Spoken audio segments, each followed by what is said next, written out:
Claramente Tricolor, novo quadro aqui do canal para a gente falar sempre do Bahia. Obviamente, estamos aqui trazendo uma perspectiva, uma visão de uma torcedora do Bahia que vive o Bahia de longe, inclusive, já que moro em Paris. Sou jornalista, obviamente, mas a ideia aqui é trazer a minha perspectiva como torcedora. Então vai ter análises, mas não esperem aqui, por exemplo, uma análise, já que eu vou falar de Palmeiras 2-0 Bahia, pelo lado do Palmeiras, e sim será sempre sobre o lado do Bahia. Eventualmente, teremos vídeos falando sobre partidas específicas, outras analisando um pouco mais a situação ou algum fato que tenha acontecido. Neste vídeo, vou falar um pouquinho, claro, da derrota do Bahia para o Palmeiras, mas abrir um pouco mais a discussão para tentar entender aqui do que esse Bahia é capaz, onde esse Bahia está nessa competição.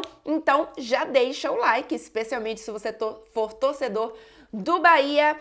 Confere se você está inscrito no canal para não perder mais nenhum vídeo e vamos para a vinheta.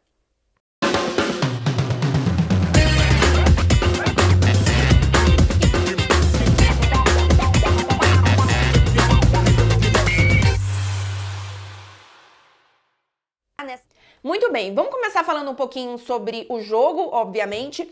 Provavelmente quem está assistindo esse vídeo já viu diversas análises, já assistiu também outros vídeos, então não vou ficar me atendo tanto aqui às especificidades da partida, mas a partir dela vou tirar algumas conclusões, enfim, algumas opiniões aqui. Na verdade, trazer talvez algumas discussões para vocês continuarem nos comentários. Eu leio todos, respondo praticamente todos também, quando tem pergunta, enfim. E eu acho legal a gente ter essa troca de, muitas vezes, o torcedor que tá indo pra Fonte Nova, pros jogos do Bahia em casa, e pra mim, que tô vendo o Bahia aqui de fora, mas acompanhando sempre que dá, até porque muitos jogos são na madrugada. Palmeiras 2-0 Bahia foi meia-noite, se eu não me engano, começou aqui, então deu pra assistir. Os próximos jogos do Bahia acho que vão ter horários um pouco mais tranquilos pra conseguir ver. No fim das contas, a gente tem agora 15 rodadas, né, do Campeonato Brasileiro. O Bahia tem 8 vitórias, 3 empates, 4 derrotas, todas elas fora de casa, incluindo, obviamente, a da partida contra o Palmeiras. O time começou melhor, né, o Palmeiras, no caso, e acho que depois o Bahia foi equilibrando um pouco mais as situações. No início do segundo tempo, cheguei a ver um Bahia que poderia, se não, enfim, empatar ou virar o jogo, mas acho que vi um bom momento do Bahia. Não achei que, se você pegar o contexto inteiro do jogo, o Bahia jogou mal. Então, não acho, por exemplo, que nesta derrota o Rogério Ceni teve uma responsabilidade muito grande. Até tem um corte aqui no canal falando um pouco mais sobre o que eu acho do Rogério Ceni, e algumas pessoas acharam que eu tava criticando e dizendo que o Rogério Ceni não era bom pro Bahia, e não era isso. Na verdade, era uma resposta em que eu falava que eu achava que o Rogério Ceni tinha evoluído bastante, mas que ainda tinha pontos a evoluir, e continuo achando isso. Eu acho que ele está evoluindo junto com o Bahia, ele melhorou alguns pontos dele como técnico, né, não só do time, mas ainda acho que tem algumas coisas que o Rogério Ceni pode evoluir, até de experiência mesmo, né? Enfim, então acho que nessa partida o Rogério Ceni não errou em escalação, não fez modificações que muitas vezes a gente discordava. Acho que esse, inclusive, é um dos pontos que ele evoluiu.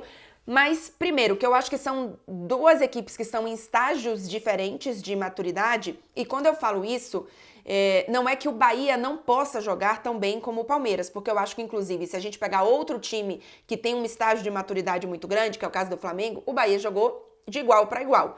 Mas o que é que faltou nessas partidas? Faltou definição para esse Bahia. Então, é um time que é mais competitivo. Eu já vou falar um pouco mais sobre essa análise maior, mas nessa partida em especial faltou definição. Na verdade, não só nessa partida em especial. Tem faltado definição para esse Bahia em algumas partidas. É óbvio que tem o erro claro do Jean Lucas, não só no momento em que ele perde aquele gol incrível, não dá para perder aquele gol, é verdade. Tem ali um pouco, talvez, de desconcentração. Eu não gosto de usar a palavra displicência, porque eu não acho que o Jean Lucas tomou uma decisão antes de entrar em campo, de falar, não, hoje vou jogar de forma displicente. Eu não acredito nisso, mas eu entendo que o momento muito bom do Jean Lucas, inclusive, melhor temporada na carreira, ele é talvez o cara desse Bahia nessa temporada, enfim, nesse Campeonato Brasileiro, na verdade, e talvez ele tenha entrado um pouco desconcentrado nesse sentido e aí acabou perdendo aquele gol. O lance do primeiro gol do Palmeiras também é originado numa falha do Jean Lucas, mas a questão é, esse tipo de falha, esses gols perdidos, isso isolado, isso vai acontecer, gente. Então, assim, não dá pra crucificar um jogador que entregou tanto em tantas outras partidas. Então, eu não gosto, sabe, dessa história de que tem um culpado. Porque, ao mesmo tempo que, beleza, o Jean Lucas, nesta partida, realmente não estava bem, mas o Bahia precisa ter condição de, no dia que um jogador não está muito bem, outros jogadores apareçam para definir. O Bahia teve 4 chances claríssimas de gol e nenhuma delas marcou.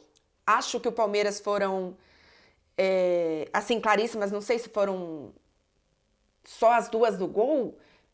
Mas, enfim, o Palmeiras não é que o Palmeiras teve 20 chances e marcou 2. Então, acho que o Bahia pecou nessa questão da definição, não definiu, e eu acho que o jogo em si foi um pouco sobre isso. E aí, trazendo a discussão, que eu acho que é o mais interessante aqui, o que esse Bahia é capaz de fazer nessa competição, né? No início da temporada, eu esperava um Bahia que brigasse ali pela 6ª, 7ª colocação. Foi esse, inclusive, o meu palpite, quando eu estava de férias em Salvador, ainda lá em janeiro, e pensando apenas nas contratações que tinham chegado. O Bahia focou, acho que na temporada passada, em organizar as coisas, mesmo que tenha brigado para não cair. Eu digo organizar, não necessariamente dentro de campo o time e tal, mas era um pouco de estabilidade nos bastidores, criar alguns processos, entender algumas situações. Então eu acho que o ano passado foi para arrumar a casa nesse sentido. Nessa temporada foi para começar a amadurecer um estilo de jogo, um time com um certo, enfim, com uma certa ideia de futebol, e eu acho que isso está acontecendo. E para isso, talvez os principais ou os primeiros jogadores para você ter uma personalidade, um estilo de jogo sejam os meio-campistas, e é isso que está acontecendo. O Bahia tem um meio-campo, assim, absolutamente de qualidade, que bate de frente com os principais, assim, na minha opinião, meio-campos dos times do Brasil, mas falta o passo seguinte, que eu acho que é um passo de definição, de cereja do bolo, digamos assim, que eu imagino que só venha para a temporada que vem. Então, é um pouco frustrante a gente ver o Bahia fazendo boas partidas, a gente vendo o Bahia mudando de patamar. É um Bahia que, vamos lembrar, está brigando, não é que está brigando entre os 10 primeiros, está brigando por liderança em várias rodadas. Então, é um Bahia que mudou de patamar, e aí a gente já quer que o Bahia seja campeão brasileiro. E não é assim, é um processo que acho especialmente Palmeiras e Flamengo estão muito mais avançados. Eu falei isso no Twitter esses dias e teve um seguidor que respondeu falando assim, não existe isso de maturidade, existe definição. Acontece que, quando eu falo de maturidade de time, não é só do time definir ou de ter um atacante que é o artilheiro do Campeonato Brasileiro, sei lá, ou ter uma grande estrela. É de você ter passado pelos processos de entender até as suas deficiências e quem você precisa contratar. Você, como time, com mais tempo jogando, com mais processos automatizados, você oscila menos no campeonato, e o Bahia é um time no início de formação nesse sentido. Então, vai oscilar.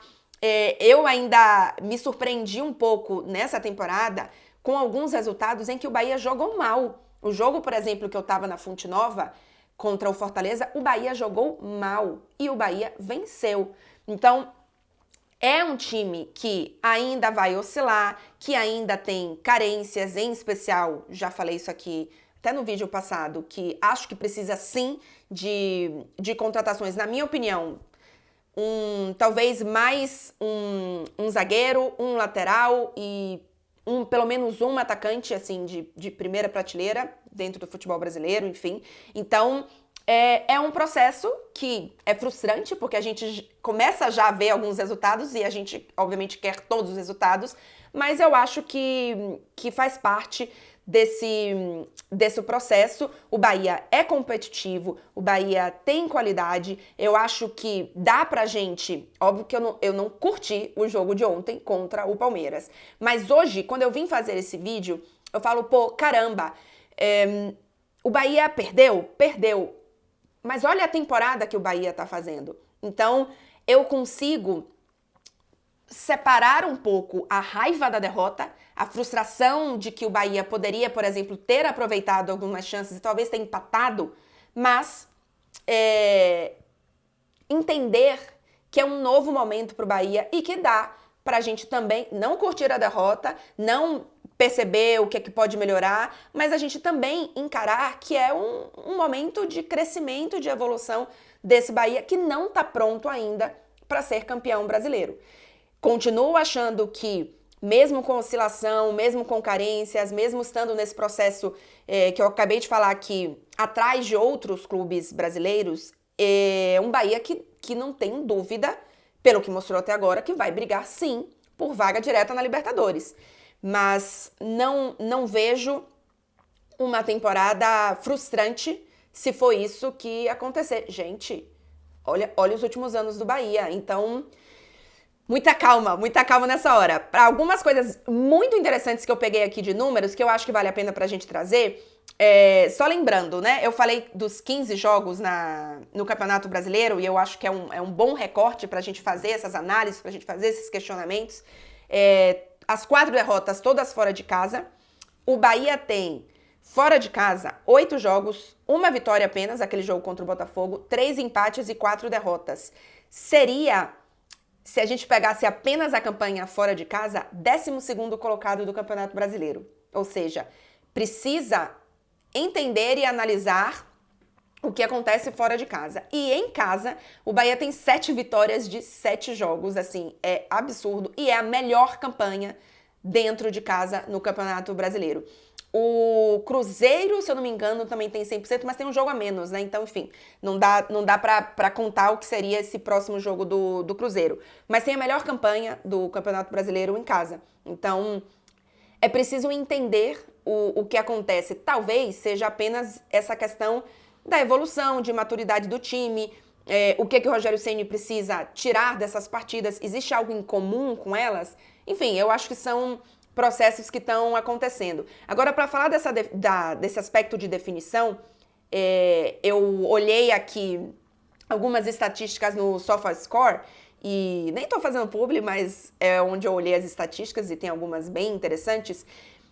Sobre o Campeonato Brasileiro, grandes chances de gol. A equipe que mais teve grandes chances de gol, segundo o SofaScore, foi o Flamengo, com 38. E na segunda colocação, tricolores do meu coração, o Bahia, 37 grandes chances de gol. E aí depois a gente tem Palmeiras e Fortaleza, cada um com 36, Criciúma com 32, São Paulo com 31, Botafogo com 30. Falei aí os 7 primeiros colocados. Então, o Bahia está tendo grandes chances de gol, o Bahia está criando, mas precisa definir. Para a gente trazer outros dados aqui interessantes, grandes chances perdidas. O primeiro time de chances perdidas é o Fortaleza, depois é o Flamengo, Fortaleza são 32, Flamengo 22, Palmeiras também 22, e aí vem o Bahia com 21. Então, apesar do Bahia estar atrás, por exemplo, de Flamengo e Palmeiras, também pelas estatísticas, ele tem menos finalizações, né? Então, se a gente for pegar a porcentagem, o Bahia perde mais, não em números absolutos, mas em porcentagem de gols, por exemplo, em relação ao Palmeiras, que foi o adversário do final de semana e de derrota. Mas tinha algum outro dado que eu queria trazer aqui, porque eu acho que mostra que o Bahia tem qualidade e que o Bahia está sendo protagonista, passes certos. Quando que vocês imaginavam que o Bahia estaria entre os 3 primeiros, ou melhor, entre os 2 primeiros, com 15 jogos com passes certos? Gente, o que a gente viu de Bahia, de time de Bahia, errando passe, era uma tristeza.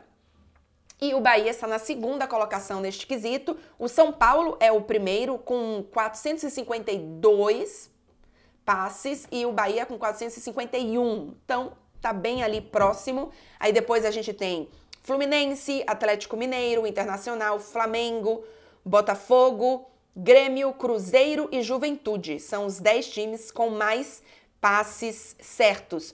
Óbvio que isso também tem a ver, isso é um número absoluto, né? Então isso também tem a ver com a quantidade de passes que os times trocam.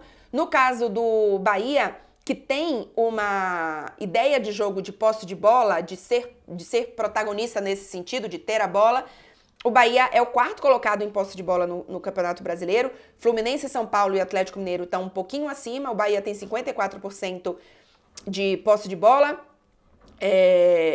Atlético Mineiro 57, São Paulo também 57, Fluminense 58. Atrás de Bahia a gente tem Palmeiras, Internacional, Flamengo, Botafogo, Juventude, Cruzeiro.